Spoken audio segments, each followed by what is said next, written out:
Hello বন্ধুরা, welcome to my channel. তো তোমরা সবাই কেমন আছো? আশা করি ভালো আছো, আর আমিও ভালো আছি। তো তোমাদের সামনে চলে এসেছি দারুণ একটি রেসিপি নিয়ে। তো তোমাদের সঙ্গে আজকে আমি শেয়ার করব তালের ক্ষীর। তো তালের ক্ষীর কী করে বানাতে হয় সেটাই কিন্তু তোমাদের সঙ্গে শেয়ার করব। তো বন্ধুরা, ভিডিওটা স্কিপ না করে সম্পূর্ণটা দেখতে থাকো।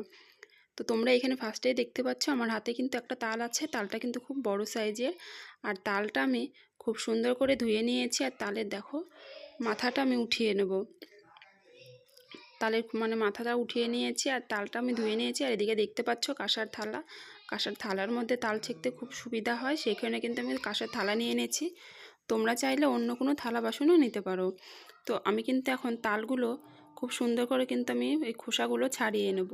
আর যেটা বললাম, সকালবেলায় তোমার দাদাভাইকে বলেছিলাম তাল নিয়ে আসতে, কারণ অনেক দিন ধরেই তালের ক্ষীর কিন্তু খেতে ইচ্ছে করছে।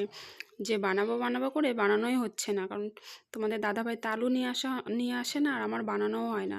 তো অবশেষে তোমাদের দাদাভাই তালটাও কিন্তু নিয়ে এসছে।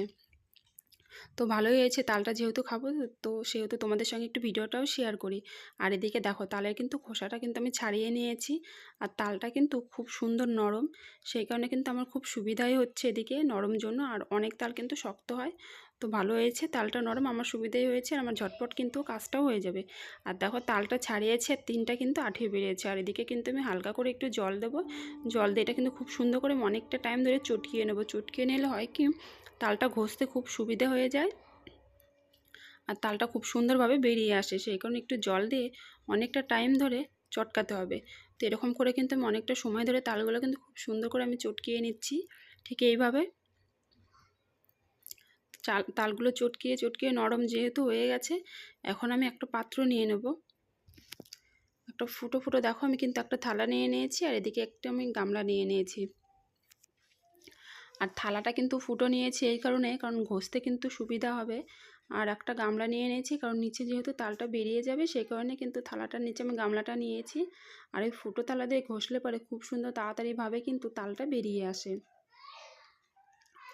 আর কিন্তু তাল কিন্তু ঘষতে কিন্তু সত্যি বন্ধুরা কী আর বলবো তোমাদেরকে, অনেকটা সময় লাগে, অনেকটা শক্তি লাগে। আর কি আর বলবো, খেতে চাইলেই যে খাওয়া হয় সেটা না, কিন্তু আগে খাটনি করো তারপরে সেই জিনিসটা কিন্তু সফল হয়। তো দেখো এরকম কিন্তু ঘষতে ঘষতে কিন্তু আমি তিনটা আঠেই কিন্তু খুব সুন্দরভাবে ঘষে নিয়েছি। আর আজকে আমার দেখো তালটা কিন্তু খুব সুন্দরভাবে ঘষা হয়ে গেছে, আর অনেকটা কিন্তু তালটা বেরিয়ে গেছে। আর এদিকে দেখতে পাচ্ছ আমি কিন্তু একটু দুধ নিয়ে নিয়েছি 1 প্যাকেট। আর এদিকে আমি 1 বাটি পরিমাণ একটা গোটা নারকেল আমি খুব সুন্দর করে কিন্তু কুড়িয়ে নিয়েছি।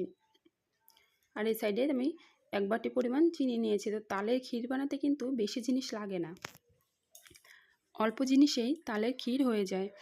তো সেই কারণে কিন্তু এদিকে আমি গ্যাসটাও ধরিয়ে দিয়েছি, কড়াইটা বসিয়ে দিয়েছি। আর ওই ফার্স্টেই কিন্তু আমি তালটা দিয়ে দেবো। আর তোমাদেরকে বলছি গ্যাসটা খুব সুন্দর কমিয়ে রাখবে সারাক্ষণ, গ্যাসটা কখনোই বাড়াবে না। আর এদিকে আমি হালকা আছে কিন্তু আমি তালগুলো দিয়ে দিচ্ছি। তো এটা এখন আমি দুধ দিয়ে দেবো। তো তোমরা দুধের পরিমাণ যতটা বেশি দিতে পারবে ততটাই ভালো লাগবে খেতে। তো আমি তাল আর দুধটা কিন্তু খুব সুন্দর করে এটা আমি মিশিয়ে নেব।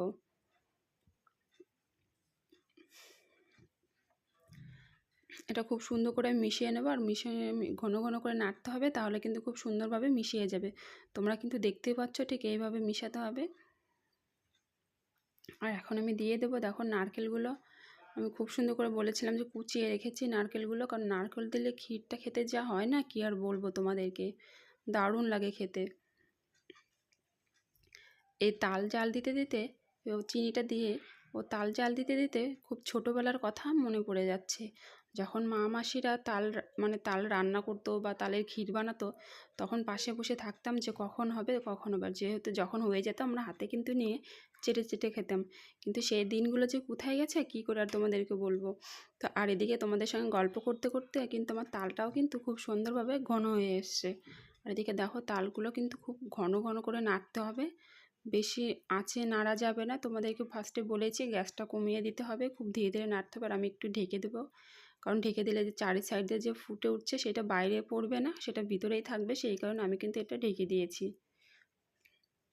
তোমরা চাইলে দিতেও পারো, নাও বা দিতে পারো। তো দেখো তোমাদেরকে আমি দেখাবো তালটা কিন্তু খুব ঘন হয়ে এসছে। আর আমি কিন্তু এটা খুব ঘন ঘনভাবেই নাড়ব,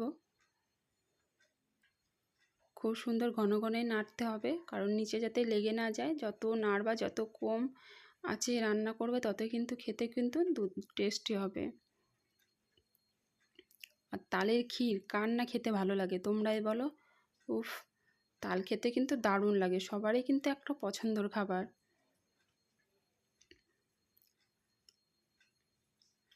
তো দারুণ কিন্তু এই রেসিপিটা, তোমরাও কিন্তু অবশ্যই বাড়িতে ট্রাই করবে। বেশি কিন্তু জিনিস লাগে না। আর এদিকে দেখো খুব ঘন হয়ে এসছে, এটা ঘন হয়ে গেছে। যত নাড়াবা, মানে ধীরে ধীরে নাড়াচাড়া করবে, ততই আরও ঘন হয়ে আসবে।